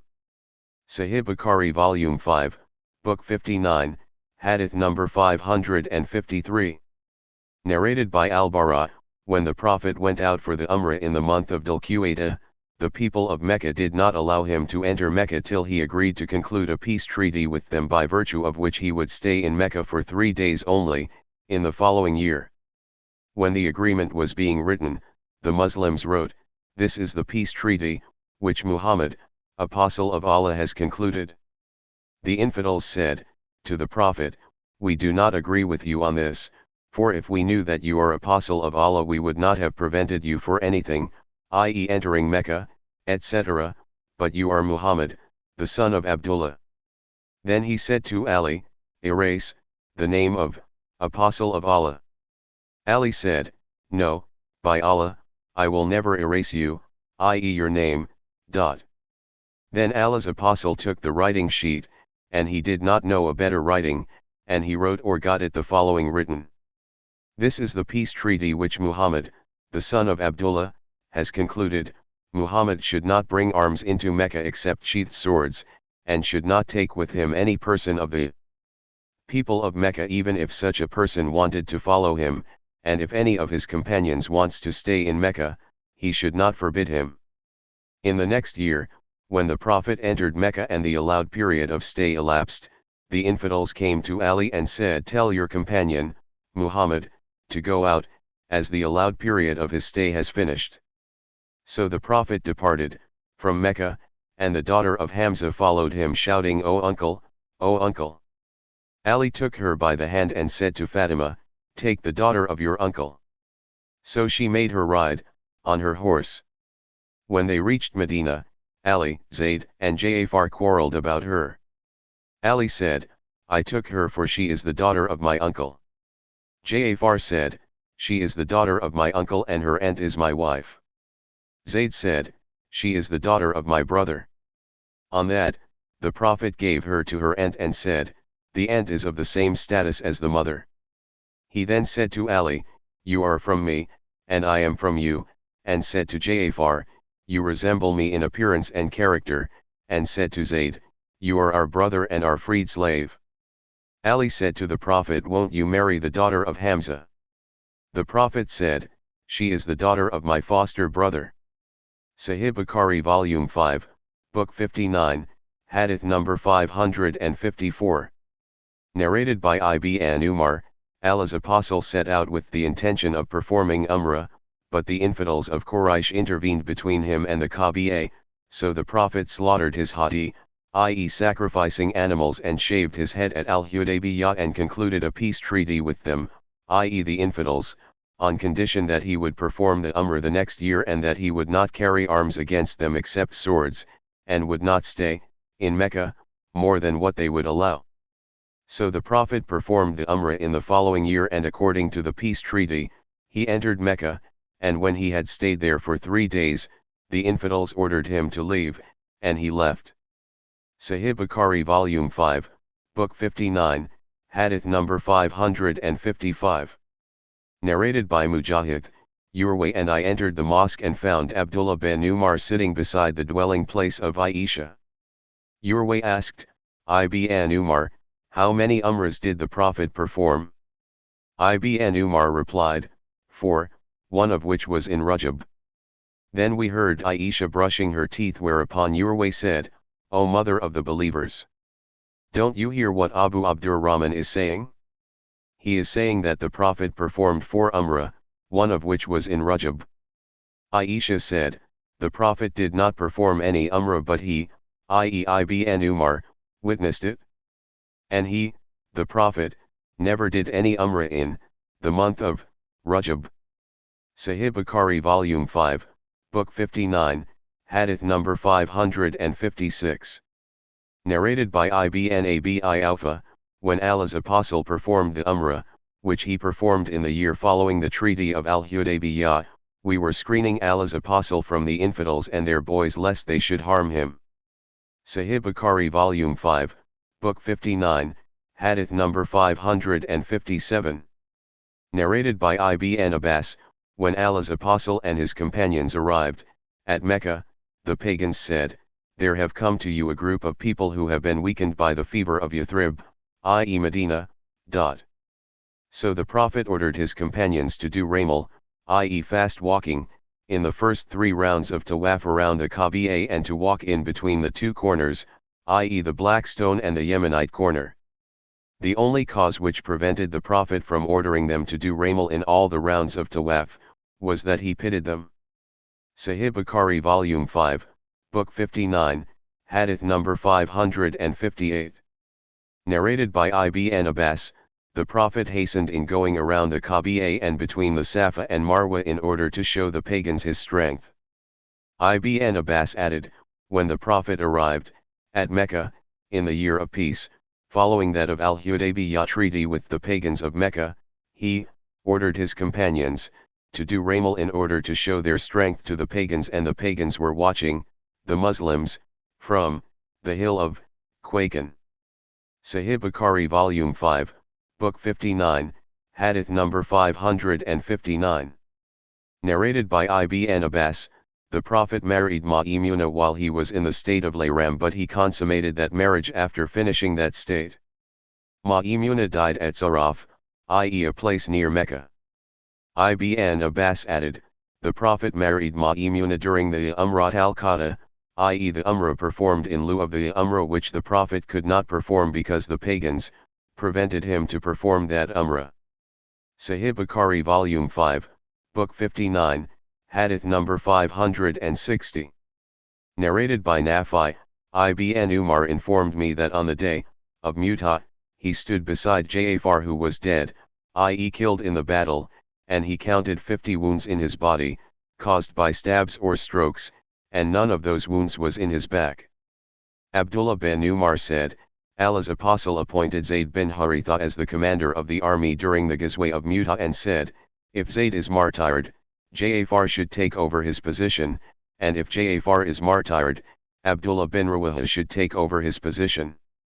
Abdullah bin Umar further said, I was present amongst them in that battle, and we searched for Ja'far bin Abi Talib and found his body amongst the bodies of the martyred ones, and found over 90 wounds over his body, caused by stabs or shots of arrows. Sahih Bukhari Volume 5, Book 59, Hadith number 561. Narrated by Anas, the Prophet had informed the people of the martyrdom of Zayd, Ja'far, and Ibn Rawaha before the news of their death reached. The Prophet said, Zayd took the flag, as the commander of the army, and was martyred, then Ja'far took it and was martyred, and then Ibn Rawaha took it and was martyred. At that time the Prophet's eyes were shedding tears. He added, then the flag was taken by a sword amongst the swords of Allah, i.e. Khalid, and Allah made them, i.e. the Muslims, victorious. Sahih Bukhari Volume 5, Book 59, Hadith number 562. Narrated by Amra, I heard Aisha saying, when the news of the martyrdom of Ibn Haritha, Ja'far bin Abi Talib and Abdullah bin Rawaha reached, Allah's apostle sat with sorrow explicit on his face. Aisha added, I was then peeping through a chink in the door. A man came to him and said, O Allah's apostle, the women of Ja'far are crying. Thereupon the Prophet told him to forbid them to do so. So the man went away and returned saying, I forbade them but they did not listen to me. The Prophet ordered him again to go, and forbid them. He went again and came saying, by Allah, they overpowered me, i.e. did not listen to me. Aisha said that Allah's apostle said to him, go and throw dust into their mouths. Aisha added, I said, may Allah put your nose in the dust. By Allah, neither have you done what you have been ordered, nor have you relieved Allah's apostle from trouble. Sahih Bukhari Volume 5, Book 59, Hadith number 563. Narrated by Amir, whenever Ibn Umar greeted the son of Ja'far, he used to say to him, Assalamu alayka, i.e. peace be on you, O the son of two-winged person. Sahih Bukhari Volume 5, Book 59, Hadith number 564. Narrated by Khalid bin al-Walid, on the day of the Battle of Mu'tah, 9 swords were broken in my hand, and nothing was left in my hand except a Yemenite sword of mine. Sahih Bukhari Volume 5, Book 59, Hadith number 565. Narrated by Khalid bin al-Walid, on the day of Mu'tah, 9 swords were broken in my hand and only a Yemenite sword of mine remained in my hand.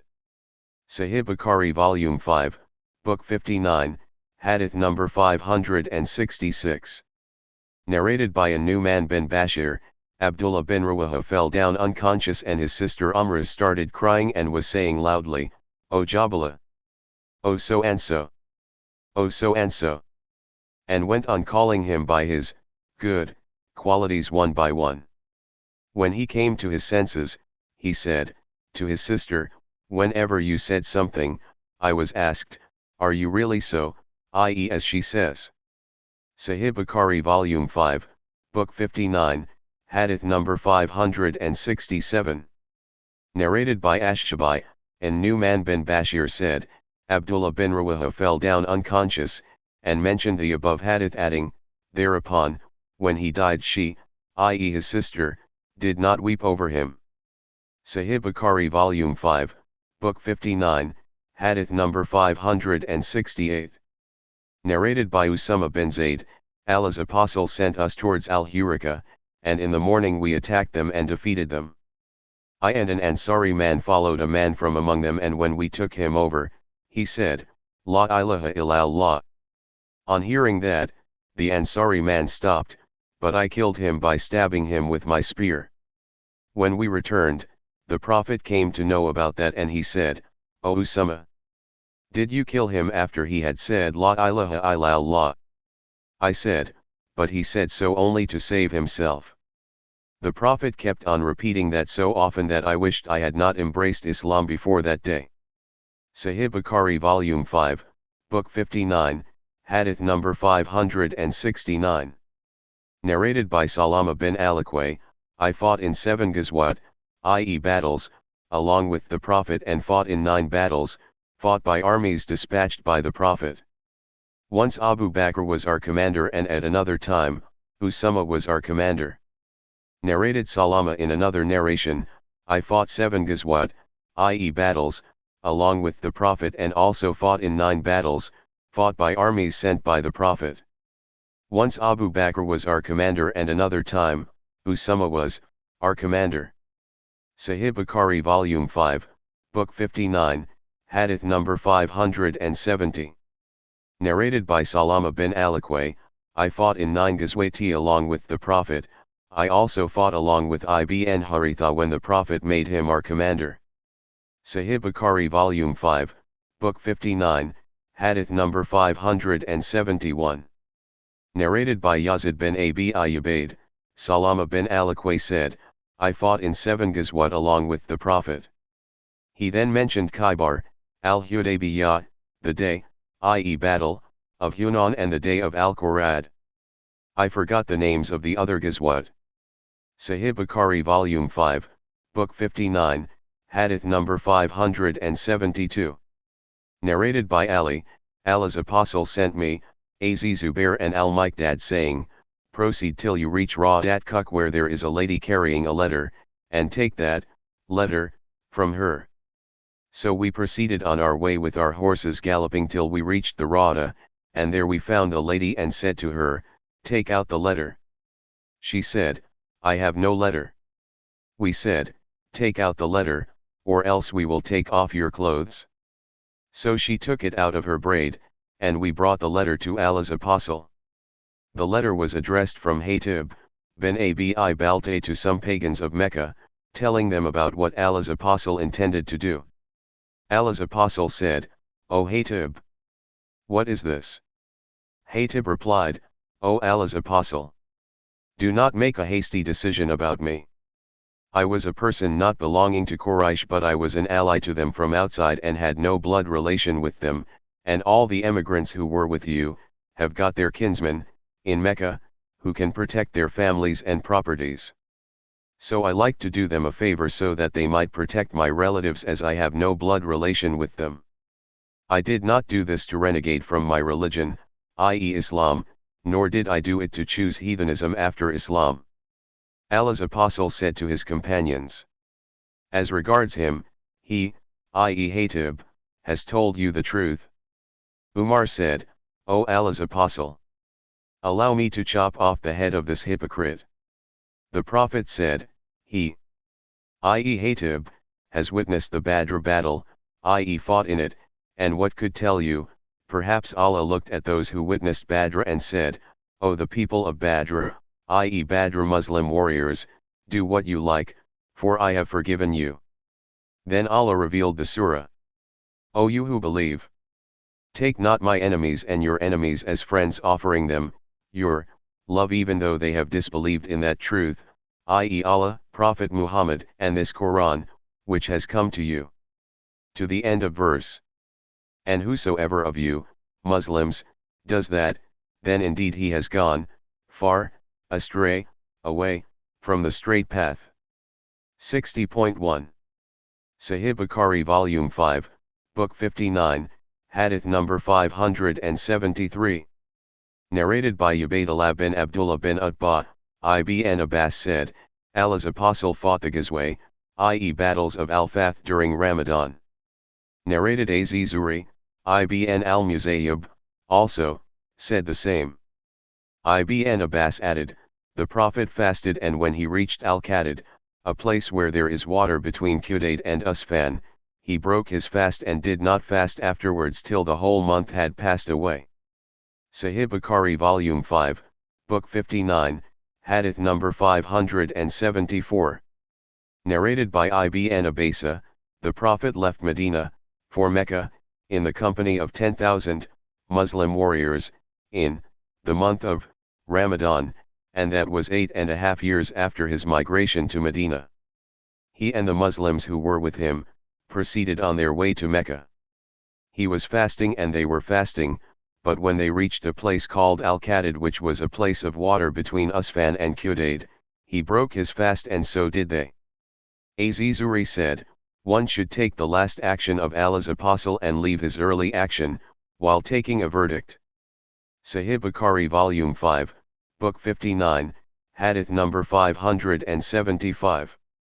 Narrated by Ibn Abbas, Allah's apostle set out towards Hunan in the month of Ramadan, and some of the people were fasting while some others were not fasting, and when the Prophet mounted his she-camel, he asked for a tumbler of milk or water and put it on the palm of his hand or on his she-camel, and then the people looked at him, and those who were not fasting told those who were fasting to break their fast, i.e. as the Prophet had done so. Ibn Abbas added, the Prophet went to Hunan in the year of the conquest of Mecca. Sahih Bukhari Volume 5, Book 59, Hadith number 576. Narrated by Taus, Ibn Abbas said, Allah's apostle traveled in the month of Ramadan and he fasted till he reached a place called Usfan, then he asked for a tumbler of water and drank it by the daytime so that the people might see him. He broke his fast till he reached Mecca. Ibn Abbas used to say, Allah's apostle fasted and sometimes did not fast while traveling, so one may fast or may not, on journeys. Sahih Bukhari Volume 5, Book 59, Hadith number 577. Narrated by Hisham's father, when Allah's apostle set out towards Mecca, during the year of the conquest of Mecca, and this news reached the infidels of Quraysh, Abu Sufyan, Hakim bin Hizam and Budail bin Warqa came out to gather information about Allah's apostle. They proceeded on their way till they reached a place called Marez-Zaran, which is near Mecca. Behold, there they saw many fires as if they were the fires of Arafat. Abu Sufyan said, what is this? It looked like the fires of Arafat. Budail bin Warqa said, Banu Amr are less in number than that. Some of the guards of Allah's apostle saw them and took them over, caught them and brought them to Allah's apostle. Abu Sufyan embraced Islam. When the Prophet proceeded, he said to Al-Abbas, "Keep Abu Sufyan standing at the top of the mountain so that he would look at the Muslims." So Al-Abbas kept him standing, at that place, and the tribes with the Prophet started passing in front of Abu Sufyan in military batches. A batch passed and Abu Sufyan said, "O Abbas, who are these?" Abbas said, "They are, Banu, Ghifr." Abu Sufyan said, "I have got nothing to do with Ghifr." Then, a batch of the tribe of Juhana passed by and he said similarly as above. Then, a batch of the tribe of Sa'd bin Huzaym passed by and he said similarly as above. Then, Banu, Sulaym passed by and he said similarly as above. Then came a batch, the like of which Abu Sufyan had not seen. He said, "Who are these?" Abbas said, "They are the ангիր headed by Sa'd bin Ubaidah, the one holding the flag." Sa'd bin Ubaidah said, "O Abu Sufyan, today is the day of a great battle and today, what is prohibited in the Kaaba will be permissible." Abu Sufyan said, "O Abbas, how excellent the day of destruction is." Then came another batch, of warriors, which was the smallest of all the batches, and in it there was Allah's apostle and his companions and the flag of the Prophet was carried by Zubair bin al-Awwam. When Allah's apostle passed by Abu Sufyan, the latter said, to the Prophet, "Do you know what Sa'd bin Ubaidah said?" The Prophet said, "What did he say?" Abu Sufyan said, "He said so and so." The Prophet said, "Sa'd told a lie, but today Allah will give superiority to the Kaaba and today the Kaaba will be covered with a cloth covering." Allah's apostle ordered that his flag be fixed at Al-Hajjan. Narrated your way, Nafi bin Jubair bin Mut'im said, I heard Al-Abbas saying to Zubair bin al-Awwam, "O Abu Abdullah, did Allah's apostle order you to fix the flag here?" Allah's apostle ordered Khalid bin al-Walid to enter Mecca from its upper part from Kada while the Prophet himself entered from Kuta. 2 men from the cavalry of Khalid bin al-Walid named Hubaysh bin al-Ash'ar and Kurz bin Jabir al-Firu were martyred on that day. Sahih Bukhari Volume 5, Book 59, Hadith number 578.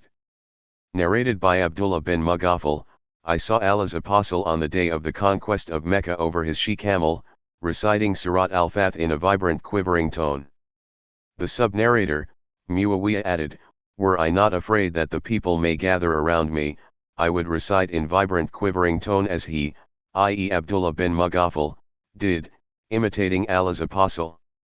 Sahih Bukhari Volume 5, Book 59, Hadith number 579. Narrated by Amr bin Uthman, Usama bin Zayd said during the conquest of Mecca, "O Allah's apostle, where will we encamp tomorrow?" The Prophet said, "But has Akil left for us any house to lodge in?" He then added, "No believer will inherit an infidel's property, and no infidel will inherit the property of a believer." Az-Zuri was asked, "Who inherited Abu Talib?" Az-Zuri replied, "Ale, and Talib inherited him." Sahih Bukhari Volume 5, Book 59, Hadith number 580. Narrated by Abu Huraira, Allah's apostle said, "If Allah makes us victorious, our encamping place will be Al-Kaf, the place where the infidels took an oath to be loyal to heathenism, by boycotting Banu Hashim, the Prophet's folk." Sahih Bukhari Volume 5, Book 59, Hadith number 581. Narrated by Abu Huraira, when Allah's apostle intended to carry on the Ghazwa of Hunayn, he said, "Tomorrow, if Allah wished, our encamping place will be Kaf Bani Kinana where the infidels took an oath to be loyal to heathenism." Sahih Bukhari Volume 5, Book 59, Hadith number 582. Narrated by Anas bin Malik, on the day of the conquest, the Prophet entered Mecca, wearing a helmet on his head. When he took it off, a man came and said, "Ibn cattle is clinging to the curtain of the Kaaba." The Prophet said, "Kill him." Malik, a sub-narrator, said, "On that day the Prophet was not in a state of ihram as it appeared to us, and Allah knows better." Sahih Bukhari Volume 5, Book 59, Hadith number 583. Narrated by Abdullah, when the Prophet entered Mecca on the day of the conquest, there were 360 idols around the Kaaba. The Prophet started striking them with a stick he had in his hand and was saying, "Truth has come and falsehood will neither start nor will it reappear."